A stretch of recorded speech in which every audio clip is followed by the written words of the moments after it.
Yeah, and welcome to another episode of the Dreaded Archer podcast. This is episode 11 with my boy Rex Hayes. Oh yeah, like the little music, don't you? Yeah, that's slick, dude. Oh yeah, trying to upgrade over here. You know what I'm saying? Low budget podcast, moving up to a mid budget podcast, Mid grade. We're mid grade podcast mid now grade, man. in We on that production. not that Reggie shit. So what you been up to on this Easter morning? Oh, slept in.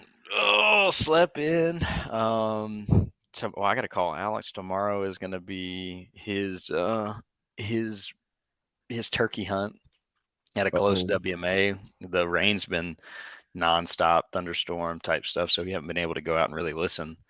So it's gonna be fun. Gonna be interesting. Gonna go tomorrow morning and just see if we can hear something. And he drew Felsenthal, didn't he? no, he did Barrel Anthony. Bill Anthony. Hmm. Man, hey, Lots of water though. We'll see. I gave it the old college try Friday and got Yeah. my ass whipped, man. It seemed all the turkeys were held up on private land, so I need to go knock on some doors. Yeah, yeah. You still have Onyx Yep, so got or on South that. Dakota. Yeah. That worked out for you for the antelope. It did. It did.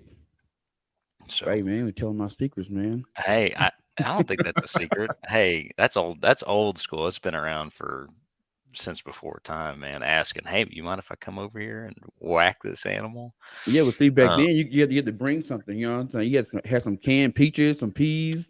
I mean, some of them Hell, just don't care. They're like, yeah, come on. Yeah, oh yeah, they want somebody to talk to, man. Especially those older people. right, They just want somebody to chat with. man. That's it. That's it. But have you gotten out and did some turkey hunting? No, youth season had some of my soccer players that I coach have had some chances. One got it done. One took his little brother. They got it done.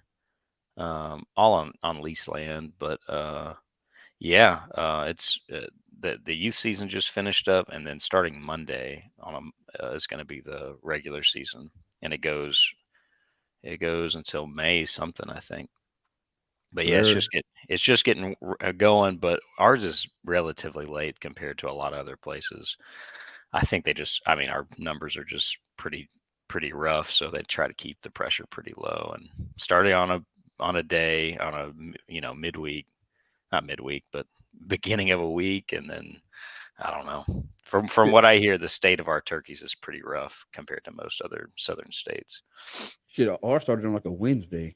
Yeah, and It that's was what it I was think. weird, like Wednesday. I'm like, why Wednesday? Well, could you imagine how many? I mean, I'm sure there'd be some accidents anyway, but on a weekend, have everybody out there doing it the first day. Woof, man. So much pressure, so much.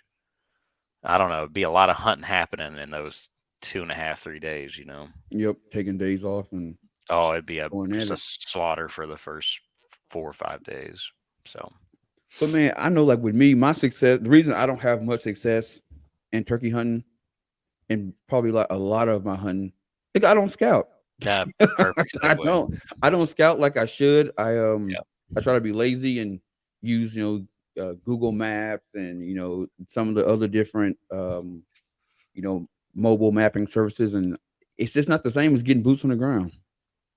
No, and I think that I think if you had a tiered system, being like if you had the time and money to do anything in terms of getting ready for a hunt, it would start at boots on the ground, right? It'd be just be in the place, right? Right. Be in the place as close to season as possible and go do it. Go walk around, go look at things because, uh, like we've realized with our elk hunt, that it's not. It looks. I mean, Nope. even if it is what you expected to see, it doesn't. It's not going to do anything for you. You're No, not. not I at mean, all. you're not seeing any. I mean, sign. And it depends on what you're after, right? But like seeing and hearing and just being in there is invaluable. If anything, maps I feel like are just good for to get you into the place Right. and have a better understanding of the place. And even then, like when we went and we got up on that road, and kind of we rode around and looked at the GMU boundaries. the Forest Service roads. There were some roads that were ATV only, or like 4x. If we didn't have a 4-wheel drive, we weren't getting in there. But Right. that's the kind of stuff you don't know and you don't see on a map at all. Like there's unmarked roads a lot of the time here in Arkansas that you look at it, and even if you looked at it on a map, you're like, is that a gated road? Is that a private road? Like, why is that there? And really just informs so much that you would never know if you didn't drive it physically. But No, yeah, no. yeah. So I think it's just a tool, right? Like, just can he help me find access? One, look at boundaries, um, and then if you really, yeah, looking at elevation and topos, it's a good way to narrow down some areas. But I just think people get caught up dreaming. You're right, of going to Yep. Colorado, going west, going to Montana, Idaho, and looking at. Yeah, you're not going to be able to go look at it up until the day of hunting. So like, occupy your time. You dream about it, and you get You on there dream and you about what it looks like. what it looks like, where you're going to do. And I think that's almost to a detriment sometimes. Is like, you get in your head like, oh, this basin right here looks really good. Oh, this little saddle looks really solid. I want to go check that saddle out. You have two or three little tiny spots picked out rather than just a full area that you want to hunt. And then you get in there and you find out there's no elk in any of these spots. There's no sign, nothing fresh.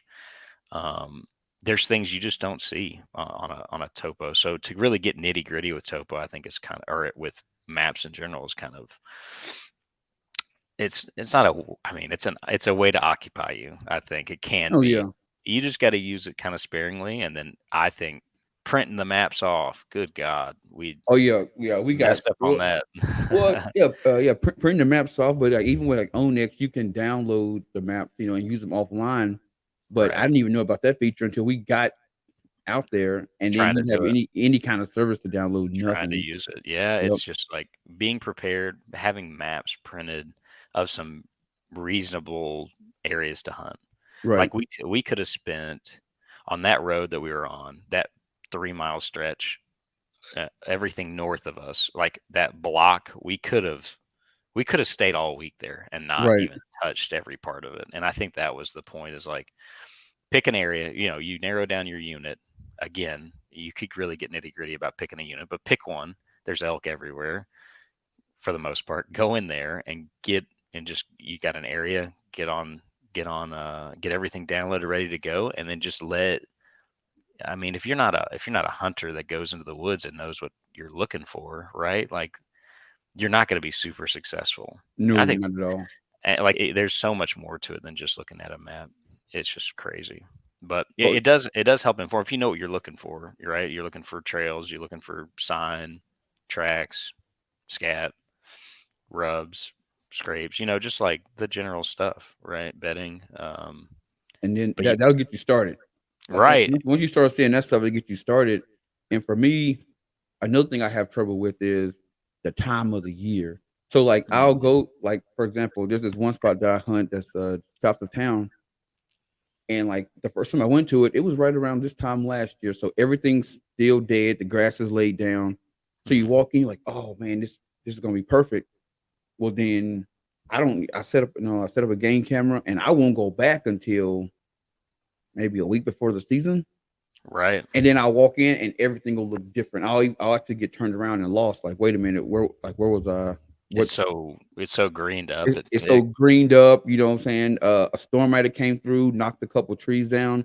So the path that I was gonna take is now, you know what I'm saying, can't go that way Right. and not make noise. Then other people have been in, they set up a stand literally, 50 yards from your stand. Right. And it's just like, all right, I need to get out here more, because from the time that I put the game cams out, all I did was e-scout. All right, so I know what this looks like here, so I'm gonna go here. The deer might be here, and then it looks totally different. Yeah, well, I think doing what we're talking about and applying it to the Western hunt. If you get better at just scouting in general, not even just e-scout, but like the combination of scouting, close Right. stuff all year round, then I think it makes you better at getting dropped into a new location and knowing where to like focus your efforts. But like for me, looking at like I've got a like I guess it's kind of tiered in the way that like from proximity, how close are you to your hunting area, right? Right. I've got a few I've got a few picked out that are like, a 20-30 minute drive from my house. I've got a few more that would be more like an hour and a half that are beyond that. And like it, the ones that are close, I try to be there. I try to go a couple times, you know what I mean, Yeah. throughout the year. Like I'm now I haven't been doing that, but now I'm just going and trying to understand the areas and what happens to them as the seasons change. Because like you said, like you go up to a spot, I set a camera in a spot that had an old logging road or it's an old old two track that is grown up, got trees running in the middle of it, super old, and it's not super um, you can't really see it even in late season when there's no green. It's hard to see. And then I can only imagine once briars come up, once grass comes up, um, you're not going to see that kind of thing. You're not going to be able to tell it's there or see the trails that are there. And briars get picked up. You may think you're getting into an area, but if you physically can't without getting ripped apart by briars Right. and just nasty stuff, um, and so it's almost like I think I could divide them up into two times, right? Your preseason, right? Within a month of archery opening up, I think is one time to go and really hit it hard. And then I think your immediate postseason for like your late season hunts, like rut and stuff like that. For whitetail, anyway. I'm just speaking Right. on that. But I think those two times are like perfect, right? If you could rate them, right? If you're just early season patterns are pretty well established. If you find a nice buck that's in there that you patterned them pretty well, it's going to stay that way for the next month and a half because the archery season's so early. And then beyond that, you kind of, I mean, you're at the mercy of the rut. Anything can happen. Oh Anything yeah, can dude, walk they by. move around. They can just disappear. Right, exactly. And you've got area bucks. I was telling you about that study, the article that I tried to read. Um, about this buck that's had two home ranges. He had one that he kind of messed around with early season, and then late season, into the rut, peak rut. He's 200 miles from where he normally hangs out, and so you've got not even roaming bucks that just don't have a home range, or maybe they're just establishing their new home range, but they get into these patterns where like, oh, this is the time of year where I cross the river and go get some strange across the river, and Right. like it's wild to think, but yeah, you just divide them up into those two. There may be rub lines that don't get touched until late for me, like late December, kind of mid December. That's when it really starts popping off. So yeah, this year or this past season, January, February, as soon as archery season was over, duck season was over, I still went out in the woods. No one's out. Everyone's tired of going out in the woods. It's cold and it's starting to rain a little bit more. And um, like you said, everything's beaten down. You can see trails so much easier. Right. Um, you can see a lot more paths and there's a bunch of old rubs. It's a nice. I've read, it's a nice way to kind of get inventory on different bucks that kind of survived throughout the year. But I only saw one on camera.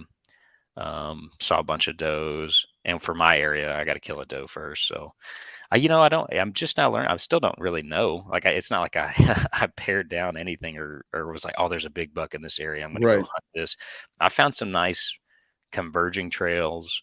I found some nice funnels, and I put up some presets. That was what I accomplished. I feel like you hear people talk about pre-scout or scouting, and they're like, they make it sound like they got it figured out. They know exactly where they're going to go. They know how they're going to hunt, and it's not the case. I feel more comfortable about my areas. I got a few spots that I'm ready to hunt, but I mean, it's going to take several trips, Several probably trips out there several to kind of get something established. several years, and then you think about us going and hunting any kind of big game out west.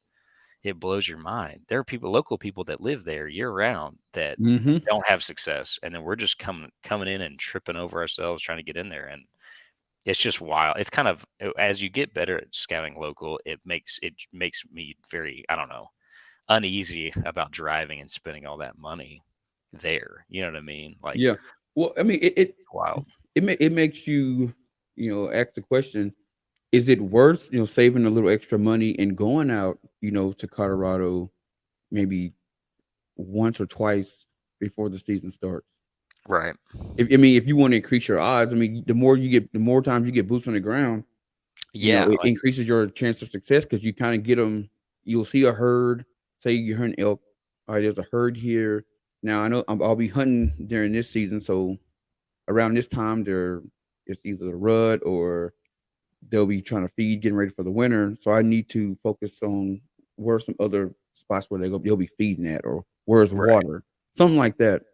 But like I said, it's hard because you could put all that money in going back and forth and still not get anything, or not, Oh, or you could be all wrong. Your whatever plan you have just goes out the window. right. And I think it makes me think about, I mean, our previous one, like if we could go back to that same area, right? Go preseason, go look at it a little bit. Like you'd almost be well off to take a weekend trip and go rent a car and drive up. And we know exactly where to go. Drive up there and go walk around a little bit. Like Yep, I've read that on forums too. People just saying nothing beats boots on the ground. And like it's so stupid. It's one thing to read it and go, oh yeah, yeah, yeah. And then it's another thing that after you've experienced it, you're like, oh yeah, yep. That yeah. old guy has been hunting it for 40 years. He knows what he's talking about. One of two things: you either need to spend the money to go if you really want quality, like if you want to increase your chances, or two, just don't. You focus on one spot when you get there and hunt hard for a week. Yep, Just hunt, and move. You know what I mean? Like just two ways to go about it. Yeah, ideally, if you had all the time and money in the world, you'd go up there. Like when we got into some elk with my dad, like he was up there for a month. You know what I mean? He saw early season pre-rut into the rut and was able to like find elk for us, and we got on elk within 3 days. And busted elk. Got close. We'd be walking and boom, we'd see a herd of like 10 that we'd spook, and we'd slowly piece it together. Where are they traveling? What are they doing? And figured it out and got a shot opportunity, but and had some really exciting like encounters with the spike and stuff. But that would not have happened had my dad not gone up there and done that. We'd been floundering around. I would have never looked at the spot. I would have never like even put it on my radar. You know what I mean? Just because of yeah, my inexperience. But another like along with scouting to kind of I wrote in my notes prior to this was um, if you could rank what you could do, right? Boots on the ground would be number one. Getting in there, knowing the area, and doing it at the right time of year. Um, Next would be a tie. Well, no, I don't think it's even a tie. I'd say local info. My dad like was staying in a town he was close he was out he was by. out politicking, wasn't he? Shaking He was hands, kissing chilling, babies. man. Yeah, exactly. He was in the grocery store. He was buying local, talking, chatting with and he found a guy that didn't give a shit about elk, could care less about elk. He was a big turkey hunter though. And so my dad was asking about fall turkey hunt because we do all spring here. I've never done a fall turkey. We don't have a fall turkey hunt. So like they're not breeding. How do you kill fall turkeys? And so my dad was just kind of chatting up with this dude, and then he was like, well, my son's coming down the next week or so. Like we're looking for elk, and he's like, oh yeah, Boa. Just told him what road to drive up Just to. gave it up. Yeah, I mean, and it's not even, it's just him over the years of being there. Where do you see elk? And gave us a road number. Gave us kind of like a slight elevation. He said, but they could be anywhere, which is true. And boom, like narrowed us down into like a couple, square mile ranges that worked out, and that's where we found him. But it wouldn't have happened had he not been there. You know what I mean? You don't get that kind of info typically getting on a forum. You get No, blasted. no, Why wouldn't you? nobody is giving up anything on the forum. Like No. I've gotten on with it a rock slide, Yeah. and we talked about it before. There'll be You that see him. person that's, hey, I'm from Florida and I'm coming up to Colorado to do an elk hunt. Can anybody? I'm not asking for any honey holes, But but GMU unit this, yeah, and then and it's they like, get irritated. They're like, I haven't, no one's replied, like haven't seen anybody. And I promise, there's thousands for every GMU. So people will politely probably DM them and tell them to F off. But for the most part, people say the same thing over and over. boots on the ground. Get in there and go look at this area. You know what I mean? Like, Yep. if you're not willing to spend the money to go, like, why have I worked hard to go to that GMU and look at it and really understand it, and to then just give it to someone else freely? Right. I don't know you from anyone else. You could be a dickhead. Like, they're not willing to share that. But my dad's in town. He's hanging out. He's rubbing elbows. He's chatting with guys. He's a personal guy too. So it's just like way more willing to give you that information. You're here. You're spending money in our state. Yep. You're friendly. Like you know what I mean. So it's just like it makes so much more sense. Same with me and this turkey tag that I got. It's for the next weekend, but um just telling people that I got the tag. You know Yeah. what I mean? Like, just talking about it around town with people that I know that hunt. They're like, "Oh, you got the Moro tag." He was like, "Yeah, my dad back before they took the lease away from everybody, like, we were heard a lot of turkeys here. This is where we'd hear a lot of turkeys on this creek. You go down this road and all this other stuff." So it's like, if you're not chatting and talking locally with people and you're not from around wherever it is, it's going to be very hard for you to get any info. But it's like very valuable. It goes hand in hand with boots on the ground. It's just being friendly and Right. chatting with people. You see somebody pull like their truck pulled over on the side of the road, and their lease butts up to the WMA. Their land butts up to the national forest, and you see somebody. I don't think it's a thing to stop and say, "Hey," I mean, the worst they could do is not want to chat with you. Yeah. Now I want to chat. I'm like, nah. I'll just tell you to keep kicking rocks. Yeah, exactly. And so, yeah, I think that would be the next, and then the third, I think, out of the two. So you got boots on the ground, which kind of goes hand in hand with local info, e-scouting, as as um as narrow as it is, I don't know, with macro, is that bigger than micro? Macro, as far as macro information goes, like Is e-scouting, micro bigger than macro? is it? Maybe it is. Whatever. The one that's slightly bigger than local Right. info, boots on the ground, you're getting the little details. With this, um, just having a map of the area is like the best thing you could do. Know where roads are that you can go look at, having it in a physical form and downloaded form, extra batteries, a whole nine. I would rather have that and then only day hunt every day and pack up and not bring a tent, bring a tarp just for an emergency shelter. But I much rather have extra batteries, extra maps, carry that extra weight, and be sure I always know where I'm at and know where the roads are than anything else. Super valuable. I get that. But on top of that, there's some cool features on like Hunt Stand that show historical satellite. So you can look, it's not as good resolution, but you can look at a map from this past January. Right. And for me, when all the greenery is gone, it really shows some different boundaries that you wouldn't see. And by boundaries, I mean like, okay, this is a hardwood bottomland that thins out into a managed pine thicket, right?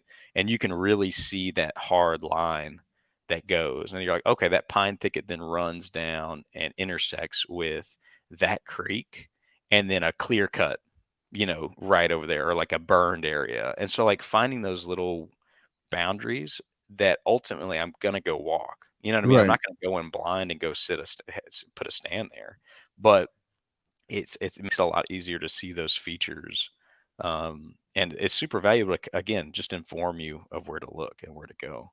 See, Um, that's one of the things I like about Onyx is they have a filter where it shows you where the burns are, mm, and it'll tell you when, like what time of year they burned it. So it kind of mm. gives you an idea of what to expect when you get to that particular spot.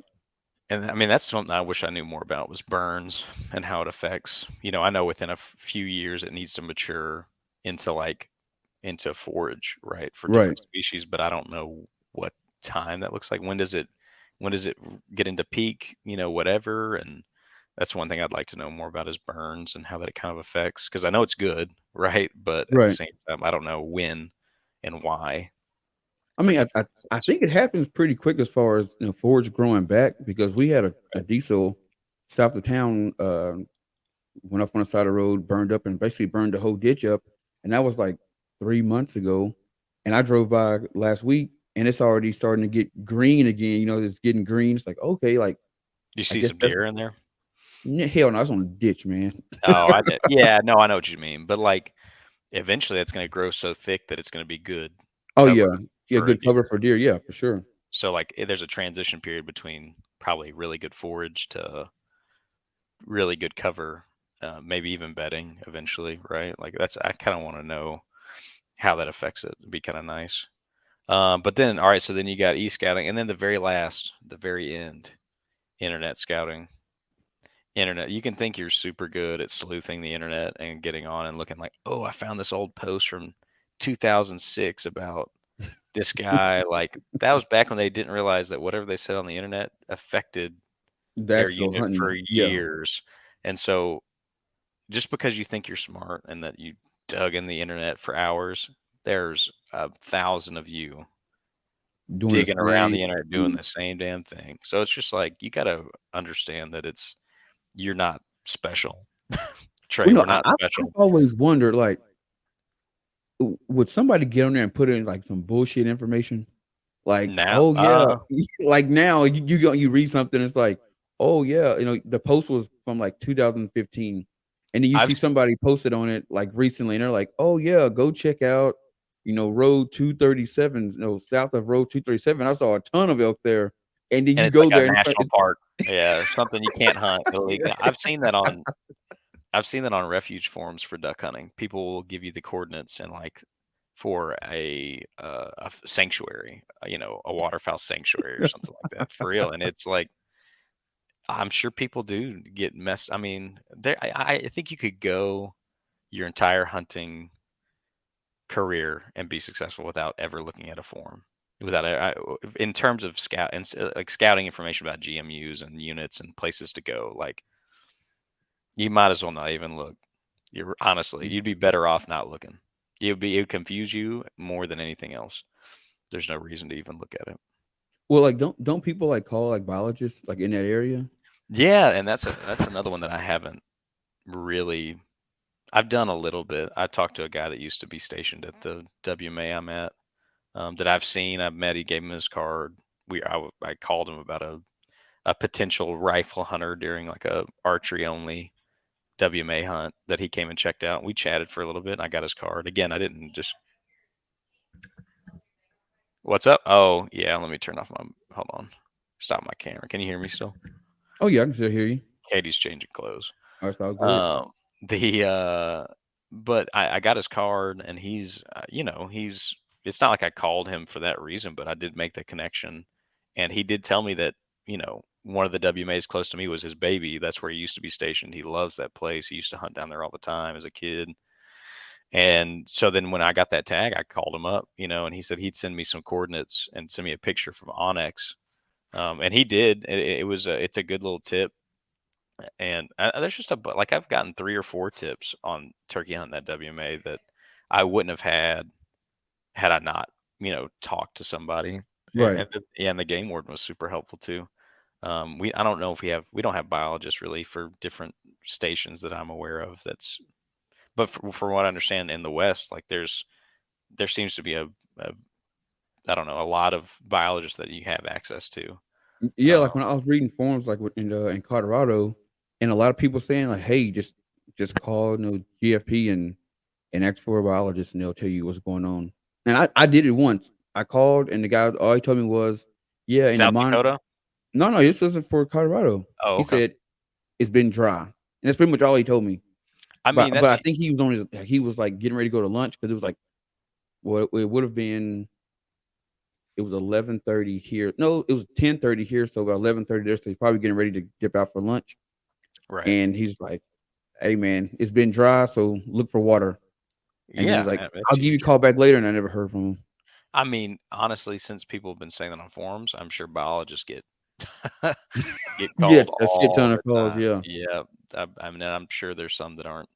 They may not be hunting types, or whatever, but don't have time to, you catch them at a bad time or whatever. But yeah, that's one resource I haven't used extensively that I probably should. Um, calling local agencies, um, kind of getting an idea, but also getting a buddy, getting a friend that lives kind of close there, or yeah, that and going back. I think if we were to get another over the counter, like our plan is to get preference points and maybe bear hunt. but a lot. I mean, we could get the itch real bad here in the next few I, months and decide dude, I'm already getting the itch again. and going back to, and honestly, I would much rather go back to where we first were and concentrate there and just stay there. Yep, Uh, talk, what we talked about, bring climbing stands, bring saddles, and just and hunt it, because it's a weird one to hunt because of how thick it is. how But I thick it think is, and I think one of the guys told us a lot of it was like one of the most pressure unit in Colorado. I think sitting and letting people move them around us would be like the most ideal thing, because they keyed in on that one spot in the road. At least this past year, there's no Yeah, telling what they do now. But we were in them, man. We saw them, which is more than a lot of people can say on their first and second, third time going. yep, and almost had a shot at one. Almost had a shot at one. And I do Exactly. believe if we would have been up in the tree, Oh, he'd have been done. oh yeah, he'd have been toast, dude. It'd have been awesome. Um, But one thing like when it comes to scouting, it's so you go to a spot, you start scouting, right? So you're doing mhm, all that right, and say you see, let's say if you're whitetail hunting, you see like 4 or 5, a bachelor group of bucks, it's probably about 5 or 6 of them, mhm, and you're like, all right, I'm coming here, right, and then I'm guilty of it. I forget they're not going to be there. It's that summer range. They're not going to be there. And right, now it's just like you've now scouted. Now you got to now go and start understanding like migration pattern. right. What they do throughout the year. Yeah, Yeah. absolutely. Yeah, And I and know here it's the ag fields. Like they normally like on public land, you see them a little bit everywhere. But then once it comes time to get close to the rut, start looking towards like a lot of the ag fields or where they're feeding at because that's where you see the most deer. right. I believe anyway. No, I mean, and it's probably different I mean, it's different for everywhere, every Right. species, but in every place, and even just whitetail generic for the South, I'm sure it's different. But um, yeah, it's like, I think that was like we were talking earlier about, when do we go scouting? When's the best time? And I think, yeah, you're divided into like, I mean, summer, yeah, it's good to like, I mean, if you're on a lease or your own land, and these resident deer, and you can kind of that they're going to be hanging around a little bit. It's more of an inventory, looking at seeing bachelor Right. groups like that, not necessarily for hunting. So I think the closer you get to the season, the more valuable that information is for hunting. And even then, there's a huge switch from early season to mid and late season in terms of that transition from, okay, before they're feeding, they're chilling. Now they're not only under pressure, but they're going to start breeding soon. So like, it just changes the whole dynamic of what you're doing. And that's one thing I'd like to again know more about as I get older and start doing it more often, is like, with this finding bedding and all that stuff. It takes a lot of bedding and feeding, and all that stuff takes a lot of like boots on the ground and getting in Yeah, there. a lot of it. A lot of it early season, only for you to get on an animal, and maybe you kill one, maybe you don't. But then by the time you've done all that work and you've hunted, now it's okay. We're transitioning into bucks being more, more solitude for these bucks. They're kind of roaming, not even on major trails. They're kind of solo on the outskirts of most major trails. They're cruising, day and night. They're looking. Some of them leave the county. Some you'll never Yeah. see until the next year if they make it. And it's just super interesting. I will never forget me and Wooly going in there. Me and my dog, uh, wood duck hunting on that small WMA. Just had my shotgun with me. I just took a crap right by a tree, and hearing the four-step cadence of an animal for a deer in the rut, I forget, is probably something they key in on. So I'm Yeah. almost positive that that's what brought this buck in. But Wooly was running around, sniffing, running around, peeing on stuff, and hearing that and that crunchy leaves. I didn't bring a bow with me. It's a bow only spot, but I was shooting wood ducks, and I turned around, dude, and I will never forget that wide buck looking at me at like 15 yards. I was dumbfounded. And me and Dude, Wooly were just, you bare ass? hell yeah, I was bare ass. He probably thought I was a doe. He was coming in to get me. That's what he was doing. He saw that Could have white been. tail. He was like, oh yeah. Oh yeah, Oh yeah. it's on and popping. Oh, and then when I stood up and looked over at him, we just stood there and looked at him for a good 10 seconds, 5, and just got a good look at him outside, rack outside the ears, which I'm coming to find is kind of um, a good indicator that it's a 18-inch or wider spread. Like the ears are an average, I think, of 16 to 18. So what you're looking at is a good way to judge. But he was wide. He was a nice buck. I mean, still relatively young. Not super dark antlers, not really heavy looking, but for where I'm at, public land, That'd been money. you best believe me. Hell yeah. And I've been back several times. I've never seen him again. So he could be one of those that crosses the Washita every year to come ease over there in that WMA and You see what's mess going on. mess about. You know what I mean? He may have swam over that morning. I don't know. He may have swam back that day. Um, but it's that kind of stuff that kind of excites me about the rut. That makes me not even want to fool with early season. Like it Yeah. makes me not even want to get out and do anything. Man, Um, early season, it's just so damn hot. It's yeah. so hot, and then if you do harvest something, now you're against the clock. Mhm. 'Cause, for me, when I go on public land, I'm going in deep. So I'm Back. I'm I'm Yep. walking, 45 minutes to maybe an hour in, Right. and then, I'll That's have a like stand set up, and it's like, damn, if I shoot something, if he runs another 200-300 yards, that's a now I slog. yeah, now I gotta hurry up and boom, boom, boom, get them field dressed, get them in my sacks, get them in my bag, and start walking out, and it won't be a light just walk back and celebrate it. So I need to get on the foot and start almost Hoofing running a little bit, get hoofing it. back. Yeah, to get back to it. I mean, if you can't make it in 2 trips with you, though, I mean, a South Dakota soybean Bro, corn-fed I'm getting that frickin' joker in one load, man. It's like taking groceries to the car. I'm getting how it all. yeah, I'm getting every every sack, arm every sack. hooked hooked up. What, do you have you field dressed one out there in South Dakota and had to walk it out yet?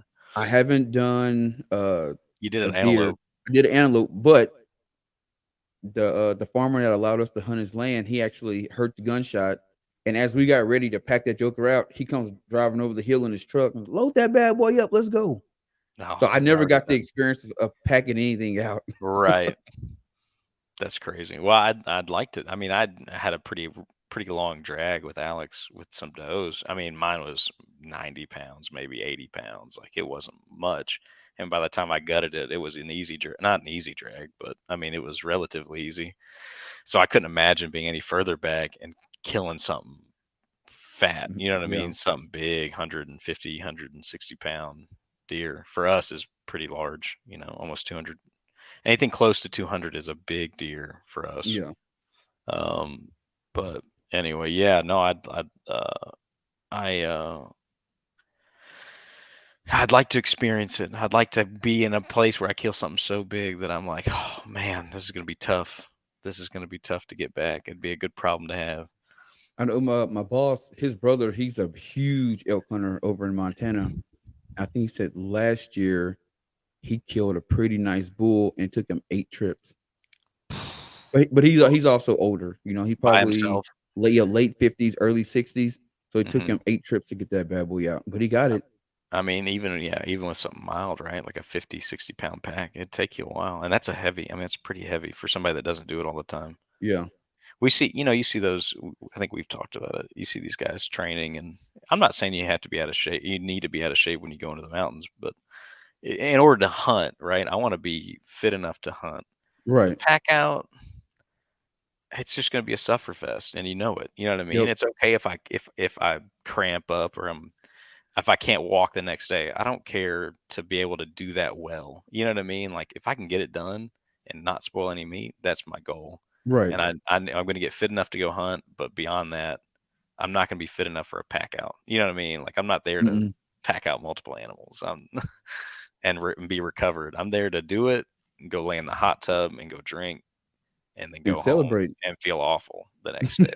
And that's all right. And that's all right. That's all right.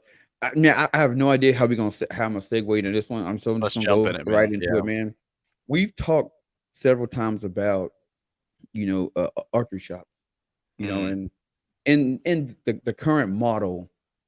Right. that you see when you go into archery shops. So normally you walk in, they got indoor range, they got a few brand of bows, and a ton of accessories and all that. Hmm. But they don't allow you to test drive a bow.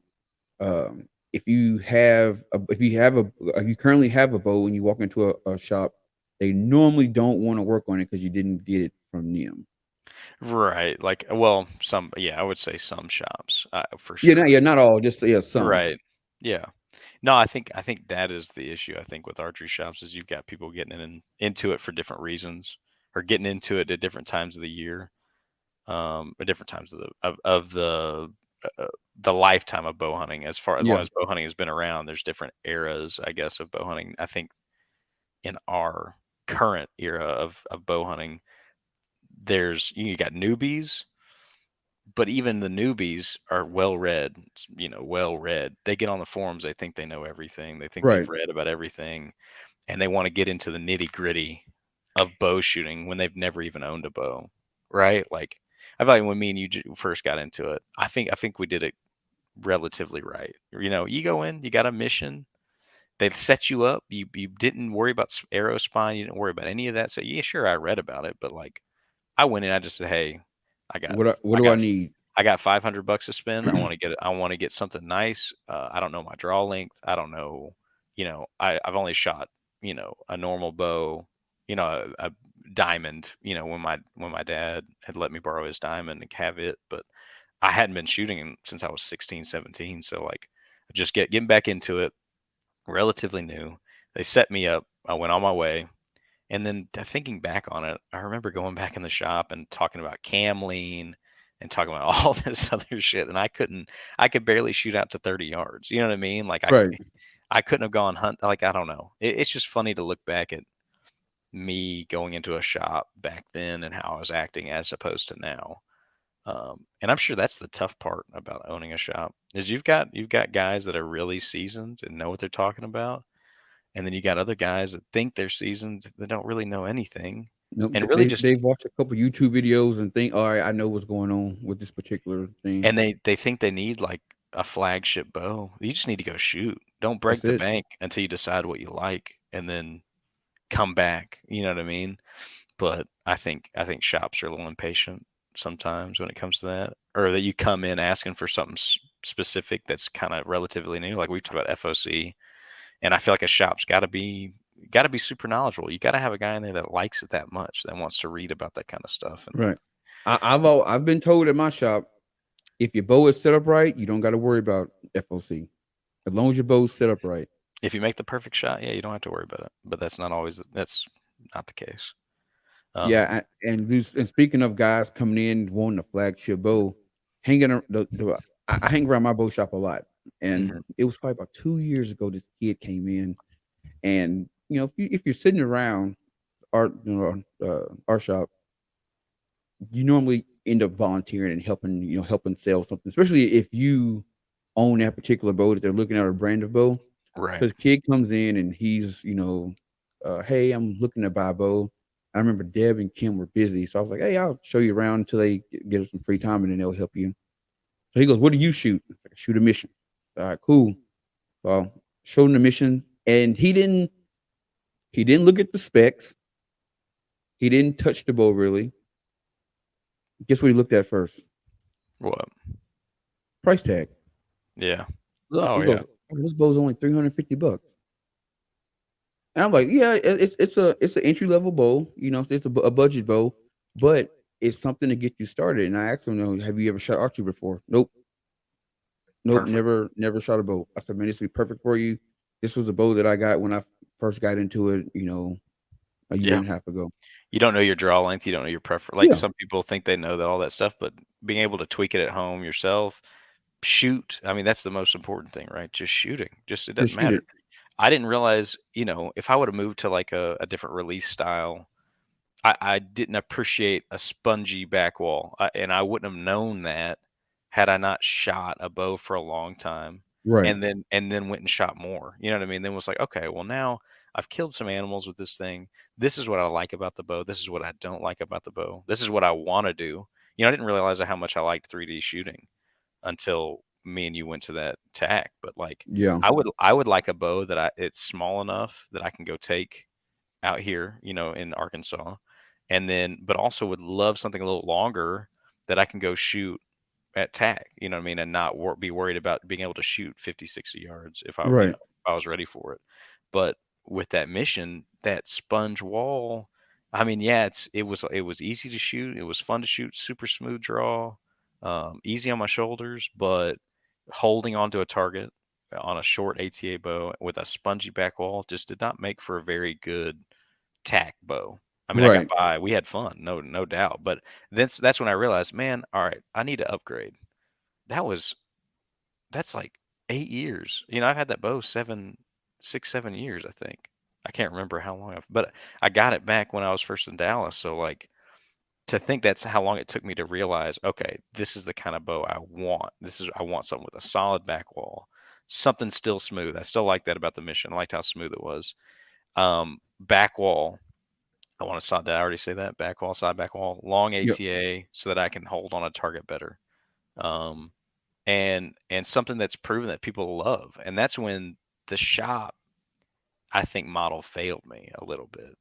Is like I didn't care about having the newest. I couldn't spend $1,000 still on a bow. There was no way I was going to do that. That's silly. I'm not going to do that ever. But I went in asking questions, about something smooth, something solid, something I would like, and he comes to me with this new, not PSE, Hoyt, a new Wait. Hoyt $1,200 bow.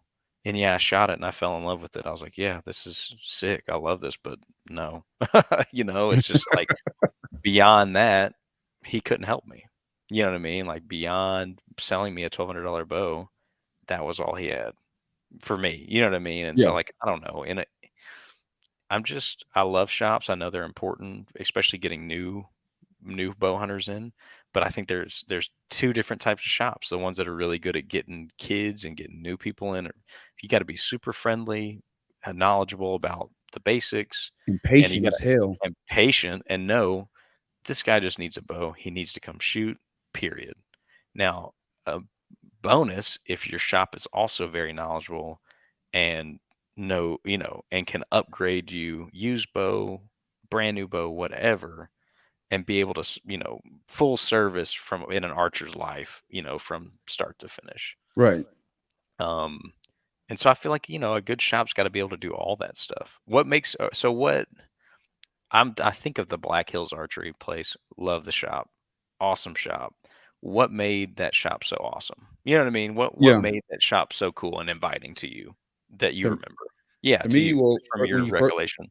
so when you first walk in, what I'm saying, you got the owner there, and that's one thing I like too. That like with Total Archery Challenge, but with Archery Outfitters and Black Hill, when you go there, the owner is going to be there. The owner's Yeah. going to be there. So we Not that it's a walk in, requirement, but it's a not a nice requirement, thing. but it's what I like. I like, Yeah. No, I'm with you. yeah. So walk in, and I was like, "Hey, how can I help you boys?" And we tell him what we need, and boom, he starts helping us.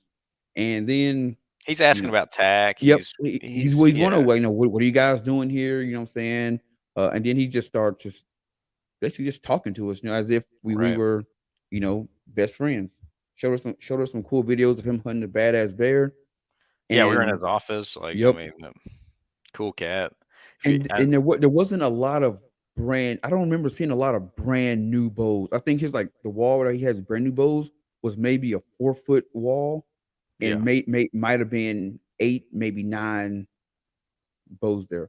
But right. his used wall was Oh yeah. was full. You know what I'm Yeah, like saying? 20 different bows, a few Yeah, lefties, and that's what caught I mean, he was talking to me about the adrenaline, I mean, he's a shooter, he's a hunter. He talked to me about all the kinds of bows he shot and like sharing all this. And he's like, man, that adrenaline, that long draw adrenaline's really nice. I think I have a module in your size. Would you like me to change it out so you can shoot it? And I'm like, and that right there is yeah, what I like. Like, you didn't yeah, even have to ask. He's like, "Hey yeah. man, I got something. What's your draw link? Oh, cool. Let me get you set up real quick." I think I got a module over here, and yeah, I mean, he took the time to literally change the module out, give it back to me, tying a peep and a loop, on this used bow, and I went to the range and shot a few times, and I ultimately did not end up buying it, from him, but at the same time, it was just so like so nice that anytime that I go back, if I was local, I would have been in another 3 or 4 times just to double check on that bow. But Right. I would have been a customer for life, easy, just from that small interaction. And I think that's what most shops have to aim for, right? Yep. Like, and unfortunately, a lot of it is you're the closest shop to me. You're the only one within a 2 hour drive of me, so I've got to. This is where I got to go if I want. Otherwise, I'm on the internet, which is not. That's just how it is these days. Yep. Um, I actually had a talk with Deb over at Archery Outfitters last week about people buying archery equipment online, and she was saying, "Yeah, you're gonna get it cheaper, but you're not going to get, now then you got to go to a local shop and have them put it on for you, and they're gonna give you the side eye, like, damn, you could have came here and bought this from me, but instead you bought it online, or you went to China, you got on bought something from China or something like that." And so at the then, same so time, though, no, go ahead. no, and so like, so you got to deal with that, and then like, you know, local shops are fading fast. There's not, they, because a lot of them can't keep up with the prices online, and it's just kind of like, well, what do you do? And it's like, well, you got to change your model. Yeah, You got to, if you're noticing that people are buying more stuff online, maybe you put up an online shop. right, You put your stuff that you have in your shop online. Get people to, if they're going to buy it anyways, and you're cheaper than, say going to Lancaster or Amazon or whatever. Put your stuff online, and then boom, they look you up because you're local. They look you up. Oh, they sell this spot hog that I'm looking for, and it's, you know 170 instead of paying 200 on Amazon. So boom, right, you buy it from them. They mail it to you, or if you're local, you come pick it up. right. You know, I, but I mean, yeah. I mean, I think it's first. That's what I think. That's when you see the difference in the people. The reason why certain people got into the business as opposed to another reason, right? I mean, if they love it and they want to be, I mean, they love it, but you also got to be somewhat innovative. You got to be right. ready to do. And what really sucks, I think, about archery shops is when your busy time is. It's like from the week before season all the way to end of the season. That's when you're working. Yep. And I don't think I could do that. I don't think I could do just as a hunter. I don't and a lot of those shop owners are, right? Like Yep. I don't think I could run a shop that is busy during like the part of the year that you're waiting for. You know what I Right. mean? And I mean, I've t- like, unless you like change your hours and, hey, look, when it's hunting season, I'm only open between, you know 6:30 to 9. right, but you're out of I mean, then you're missing out on money too, like you're Yeah, not yeah, that's true. missing out on that dollar. So like I love that. Um, I mean, you're missing out on that money, and so it's just not. I don't know. It's a tough thing because I talk to him all the time. The guy that runs our shop, I can't remember his name. Super nice guy, hooked me up. Try to get me to buy that bow, which was an awesome bow. I mean, he did a great job getting it set up, but it's just not. I'm a used bow guy. I'm not a guy going in there to buy a $1,200 rig. That's just not Right. me. And so and he's also helped me with arrows. He's helped me with broadheads. Like he made a string for my longbow. Just a lot of stuff I try to go in there to get. Oh, my rest. He bought me my rest. He ordered that for me online. I try to use them as much as I can, but we've talked about it. Me and him have always talked about it. Man, I wish everybody would come in when they're supposed to. I wish they'd come in a month before season at Yeah. least and be shooting because I was in there 2, 3 months before season shooting, getting ready for our hunt, getting accurate, getting ready to go, getting everything dialed in, and I didn't step foot. I have not stepped foot back into that store yet because I mean from October. You know what I mean? Like Yeah. I haven't been in there, and I think that's the way it should be. I Well, mean, but not everybody gets into it like that. no. Well, I mean, So, that's one of the things that we had talked about before is like, say we had a archery shop. If you came and say you bought a bow, and we'll say in March, when you buy that bow, we're gonna get your email address, and we're gonna put you in our system, and we're gonna send you, updates. And maybe what you say, like, month and a half, 2 months before the season starts. Hey, send It's it. send an email out. Hey guys, season's coming up. Get your bows serviced in. Come get your bow serviced. Little sale, whatever, Yep, markdown for a service bow, new strings, whatever, some kind of exactly. incentive. Yeah, And you got to this date. After this date, I'm not taking no bows, man. You 100% SOL. markup. 100% markup. It's going up. I'm like a Yeah, plumber on Saturdays. It's times two. yeah, So yeah, I think more shops should do that, and maybe there's shops out there that are doing it. You know what I'm saying? yeah. I know the guy that I interviewed last, Greg, out in Pennsylvania.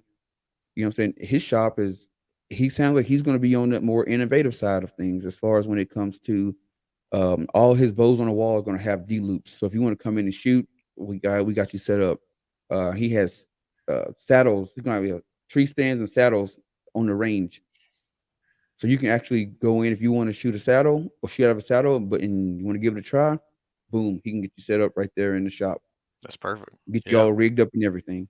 yeah. And that's keeping up with the times. You go into some archery shops. You mentioned saddles. Oh, that shit ain't never gonna work. It's like, well, obviously it's working. It's gonna become a pretty popular thing in the honey industry. So You just you need know, just a get new generation of shop owners to come through, right? That care yeah, about it, see that move to be able to do it. They see that space they can get into. Um, but yeah, I think, man, used bows, saddles, it's just stuff that people normally shy away from. That, like, I feel like there's a lot of room to do. Super saturated with all these secondary markets for bows, getting them on Archery Talk, buying them, but it doesn't mean the same if you can't shoot that bow. You know what I mean? right, So if you could somehow bridge those two, and just have a shop where you could buy a nice flagship used bows, fraction of the cost, have them be able to shoot, be knowledgeable, and up to date on everything, I think is the way to go. yeah. Well, in a lot of archery shops, they'll have you say a used Matthews V3, but Hmm. it's damn near retail price. You might as well. You go into. I want to buy a new Matthews V3. It's used. Been out 2 years now. It's still 850, $900.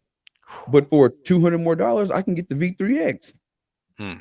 'Cause by the time I pay for a new sight, a rest, stabilizers, arrows, I didn't already spent what I would have bought, what I would have spent buying a brand new bow.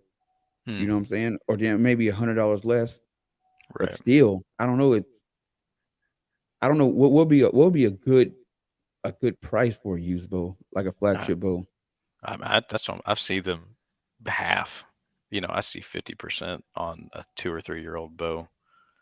Even more so for a cheaper. Like, I love my Energy 35, and I see that I'm always looking for a left-handed one, and I always see them sub $500.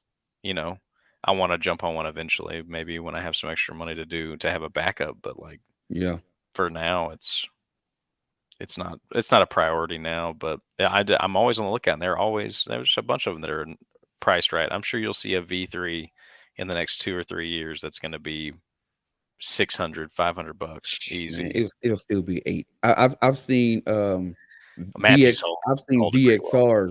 VXRs for 850, $900, and that boat came out what 5 years ago almost. Maybe it's that Matthews brand then. I mean, I've seen like old Martins that were $800 retail, and then Maybe it's like 650. you just gotta find those. You gotta find those diamonds in the rough, man. The ones that are solid. Yeah, but I don't know. Oh, It's a model that needs some upgrading. Like the current model is not bad, but it definitely needs to catch up with the times as far as being innovative and looking at what hunters are, some of these influencers online, what they're talking about. And even though you might not agree with it, learn about it, because if you have a guy come in your shop and he asks questions about, FOC, or, a lot of guys are watching, the range fair, it's talking about, the heavy arrows and all, have some knowledge on it. You know what I'm saying? yeah. Is that gonna give you confidence to go back in the shop if a guy's I don't know. I mean, I don't know anything about FOC, but I don't need to worry about any of that kind of thing. It doesn't give Yeah, you confidence to go back and say this guy is like an industry leader. He knows archery. Like, no, it sounds like I'm on my own now. I need yeah, to go research and figure it out myself rather than relying on a shop. So exactly. And what you can do is learn that new shit, and then if a guy comes and asks you about it, you know about it. But then you can also say, "But hey, I know you're interested in this, but," and then give them whatever your knowledge or your opinion is on it. How about you right. try this? You've never shot a bow. How about you just buy a mission? Right. Relax on the FOC talk.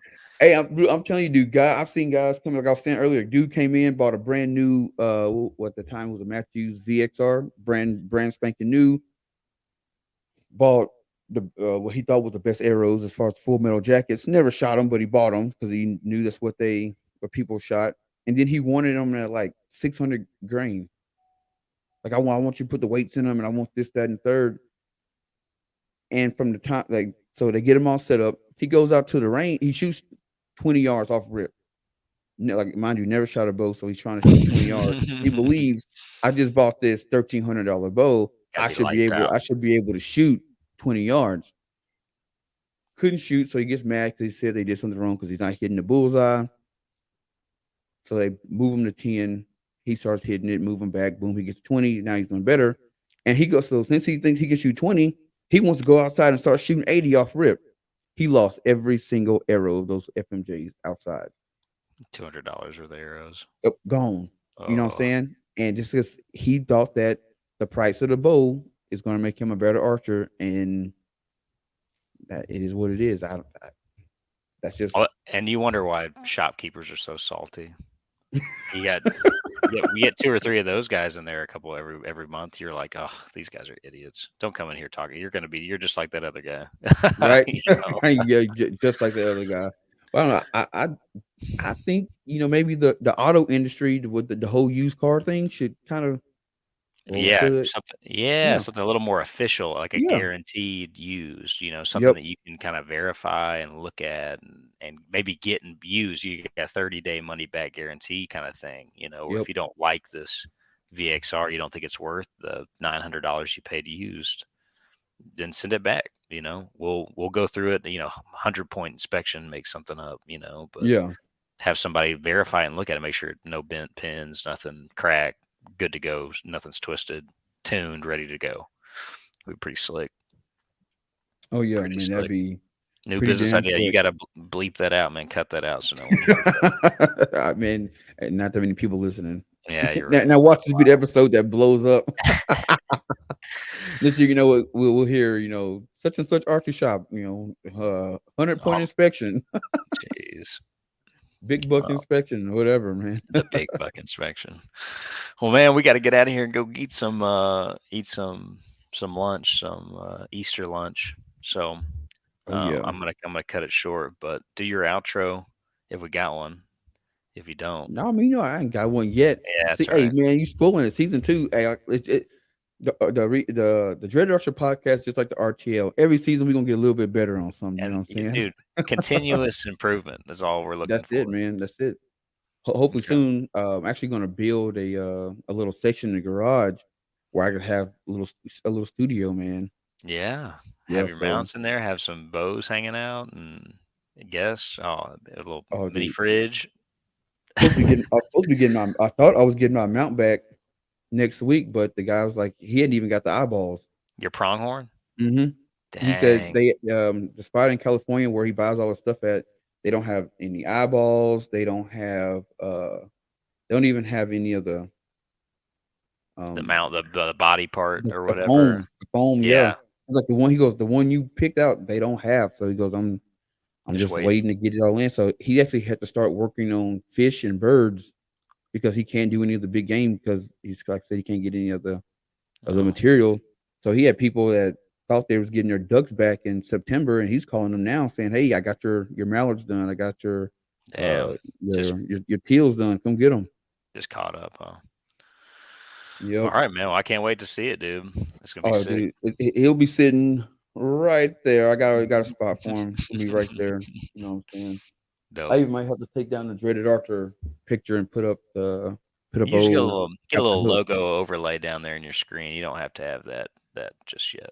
Hey man, hey, you already doing too much talking, man. I That's know. all All right. season 2, man. That's all All season right. 2.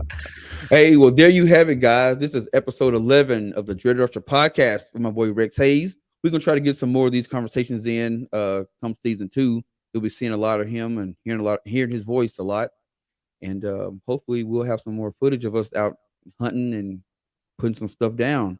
Make Yeah. sure you go over and check out the Dreaded Archer podcast on Instagram. You can watch it live.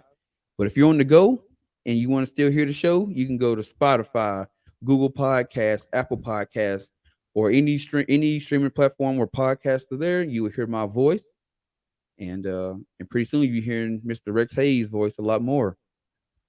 So until then, hold on. Yeah, there we go. Yeah. We got it I rolling. like it. And this is, like I said, this is another episode of the Dreaded Archer podcast. You guys go out, have a happy Easter, hunt some eggs, and love your family. I'm about to ship me some eggs. All right. All right, Later. buddy. Thanks, man. Peace.